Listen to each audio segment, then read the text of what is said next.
morning. Morning. Thanks everyone for coming.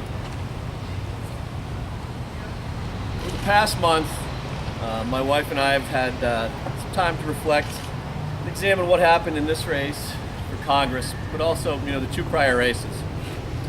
But at the outset, I think it's unique and remarkable that we're even having this press conference at all. New York's unusual, very unusual. That there's no bar allowing someone who actually ran in a primary who was unsuccessful from continuing on in the general election. In fact, if you do the research, there's only 3 states in the union that actually would allow this. Here, Connecticut, and Iowa. So it's very unusual. Secondly, I think you have the remarkable minor party system here in New York State, where you have 6 parties that have ballot access. But again, I think very unusual in the United States, you allow fusion voting, where people can run on multiple party lines. So it's very unusual that we're even here today in the outset. I've received many, many calls, hundreds, maybe thousands of calls and emails and texts from support from people all over the district and country, since June 24th. And I want to thank everyone. I want to thank our great supporters, some of the people who are here who've done amazing work, not just here in 2014, but in prior years. But truly, Mary and I, thank you all. But I also, want to thank the people who stuck their neck out and supported me through the primary. And in particular, the Independence Party, who's been with me every time, especially local chairman Joe Bruth down in Constableville and Lewis County, but also Frank McKay, as well as Tom Connolly of the state party. I appreciate that. And again, thanks for everyone's continuing efforts so much. This year, I knew that I'd have a competitive primary, and I did. I knew that it was going to be competitive when we jumped in the race. But I would have never imagined that 2 super PACs would have come in, targeted me, spent over almost $1.5 million, and in particular, outspending me on television, I don't know, with 6 or 7 to 1. But anybody who lives in the district, whether you get TV in Burlington, Albany, or here in Watertown, knows it was quite a carpeting. First, the super PAC led by John Faso. Now, we didn't really make this public, but John Faso played Bill Owens in my debate prep in 2012. Okay? Remarkable. And then the second, as everyone certainly knows from the TV ads, is American Crossroads, founded by Karl Rove, and folks who, certainly put resources and helped me out in prior campaigns. They attacked me for literally no other reason than they wanted someone else. Really, that's it. It wasn't about electability, and in fact, that's why I commissioned a poll in late May to make sure people understood what the outcome could very well be. When the results came back, that I was up, over 20 points, and we have a good opportunity going into the fall with a substantial lead to be victorious. These are the facts. So that coupled with the fact that, look, I took on a tough, moderate incumbent in 2012. We know what happened here. It was one of the closest challenger race in the country. That of every challenger in a district that President Obama won with a Democratic congressman, we did the best. Now, look, it's very hard to overcome almost 6.5 points in a district like this, and we came up short. But that's the reality. And in 2010, look, we know what happened in 2010, but simply just to reset the record. I think Doug Hoffman stayed on line. He did nothing to help me. And I got beat by a little over 1,900 votes and cost the Republican Party the election. These are the facts. And my wife and I, we've had plenty of time to reflect on all this and think about what it means. So when you think about this race, right now, 2014, and you think about, well, how did I get support? Absent all the TV, getting, bombed on TV and attacked, how did I, have such support of all the leaders, whether from state senators to former congressmen, from county clerks and the like, as well as newspapers. We see some people from the Watertown Times and the other part of the district, Glens Falls, not only encouraged me to get in, but endorsed me. How did that possibly happen?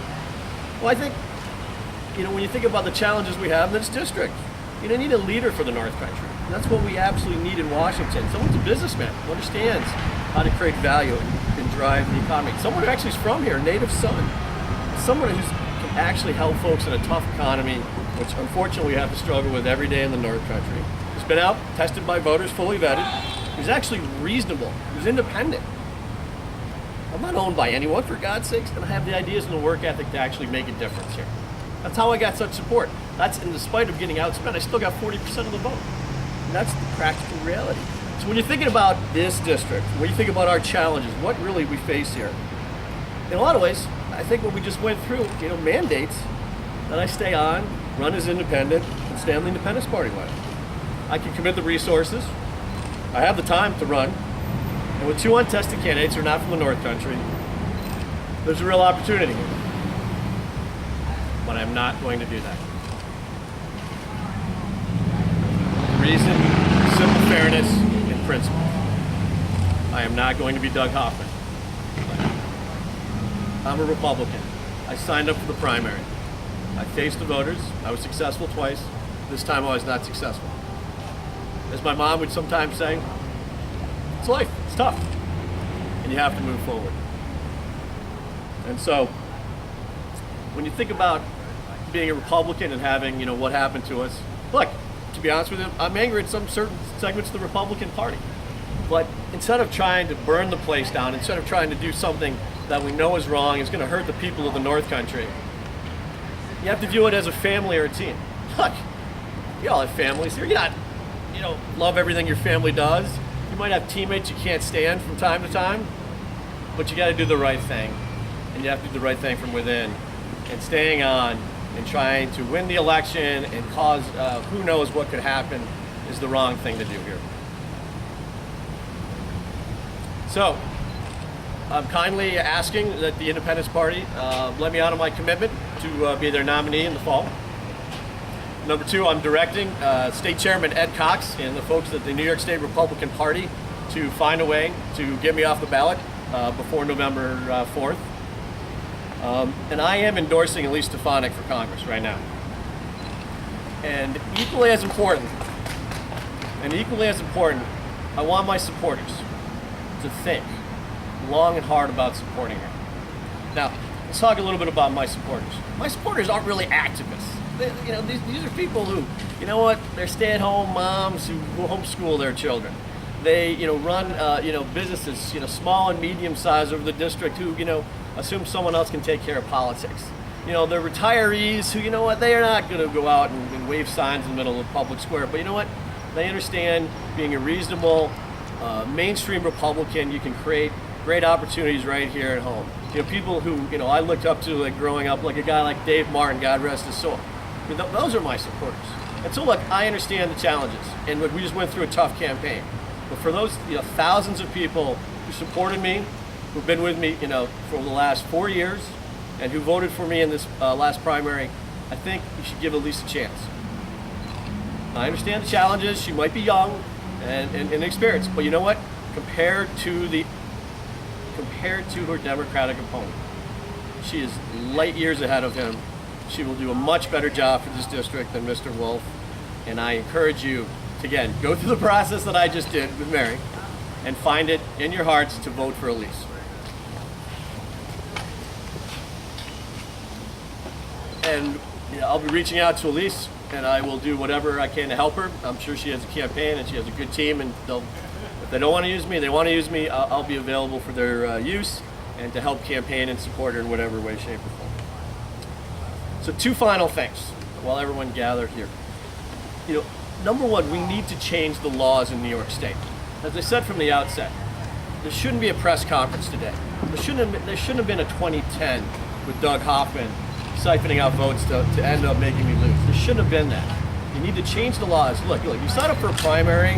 Again, in 47 other states, you know what? You have to take the will of the voters and move on in life. It shouldn't be that way in New York.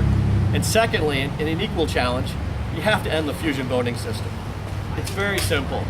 You're part of a party, that's great. If you want to be a green, a libertarian, a conservative, a working families, or be one of the 2 major parties, you should live by their will and not try to game the system. We need to change these 2 things, again, to stop outcomes, what happened in 2010. But until that changes, you know what? We made a decision. We're going to end the insanity. We do not want the same thing to happen, and by God, I'm not going to become Doug Hoffman. And lastly, for the people who are out there thinking about running for office, who need help, I'm here to help you. If you believe in free markets, you believe in limited government, you truly believe in liberty in any way, shape, or form, I've helped people for the last 5 years. I will continue to help, and I want to make sure that people on the record know that I will continue to help folks who believe in the same things I do, who want a helping hand, and can actually do some good for the North. So, with that, I'm more than happy to take questions. Matt, you mentioned the super PACs. How do you respond to some people in the district who say you're using it as an excuse? You've cited that again here today. How do you respond to that? I mean, an excuse. I think it's the truth. It's not an excuse. I mean, when you get outspent 7-1 on TV, I mean, you live in the district, you got actually bombed. I mean, it's simple as that. I mean, and it's not an excuse, it's an actual statement of fact. And I think it speaks for itself. And again, when you get outspent that much, it's very, very hard to overcome. Again, but my point is, look, when you talk about the super PACs, and this is a developing story, I think nationally, that it's changing the way politics go. It's just not, as I mentioned on election night, you can't just see some of your local business people or your labor movements or your party chairs. I mean, you have to go way up the food chain, understand what people who you've never seen before, you may or may not be acquainted with who they are, understand how they're going to play in a district or how it's going to be part of the race. You just have to know it. It changes the entire calibration of how you approach politics, and it's going to continue. How much of a surprise was it for you after being coaxed to enter the race by so many leaders and so many party officials, and to some extent media in the district, to then find how things turned during the race itself? How much of a surprise did that? Shocking. It was shocking. I don't know if you heard his question, but a lot of encouragement to get in the race, from party leaders, from people in the street, from even media, and everything fundamentally changed. Because going back to your question, you start off the race and say, okay, how much will it take? What kind of resources do you need? And somewhere between $500,000 to $750,000 will generally be fine for most Republican primaries in the United States. But that all got swept away. I mean, literally, Crossroads and the FASO Super PAC together outspent either of us and could outspend both of us together. I mean, it just changed the entire race, fundamentally. I mean, we were fine, our internal polling was fine, and then, the month out, as you said, when the things had changed, totally changed the race, and it was surprising. Is this the last political race for you? Never say never, but I mean, after this, it's been a remarkable series of events, which is why I went through the past 3 cycles. I mean, really remarkable things. I mean, what happened with Doug Hoffman, I mean, that was the only reason it cost me the race. It cost the Republicans a seat. We obviously knew what happened in the year before that. And, the district here with President Obama, with Obama, we just couldn't overcome the tides. And here with the entry sort of things of rejiggering with the super PACs, whatever, it's been remarkable. Walk us through your thought process as you decided to officially endorse Elise. Well, the first thing we said is, we believe that we can win, that we can be a factor. But as I said, that's why I did the research to understand, why does this not happen in other races around the country? The answer is because 3 states are unique. I mean, very unique. That's why you don't have these types of press conferences. And so then you say to yourself, well, why is New York different? And I talked about we need to change the laws in terms of people who run in primaries should not have the ability to move on, and we have to change the fusion voting system. But then you get to the core of the matter, because at the end of the day, there's going to be an election, and so if I'm not going to be on the ballot, I would strongly encourage folks who believe in limited government, who want a better life here in the North Country. That Elise is clearly a better candidate over Aaron Wolf. There's no question about it, and so I don't understand why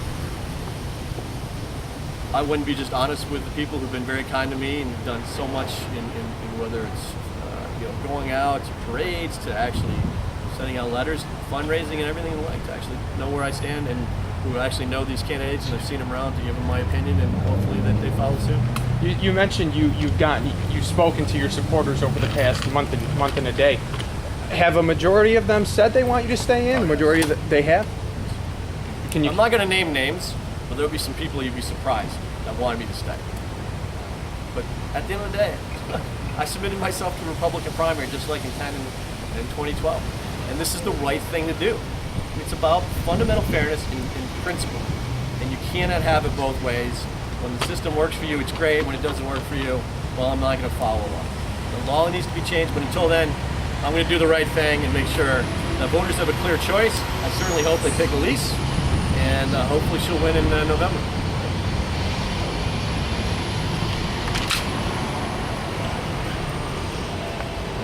If anyone has questions here, because there's no, it's gonna be there's no one-on-one time, so come on. We're gonna head to the river after this. So, everything else here, I don't want to cut anybody off. But look, it's been very interesting. Again, hopefully people take some guidance and leadership from my comments here today. We need to change some laws, but more importantly, you can't have this third-party system changing outcomes here. We've already had it twice. I'm not going to be part of it. We're going to move forward here, and I truly thank all my friends, supporters, colleagues, comments, and members of the media for coming.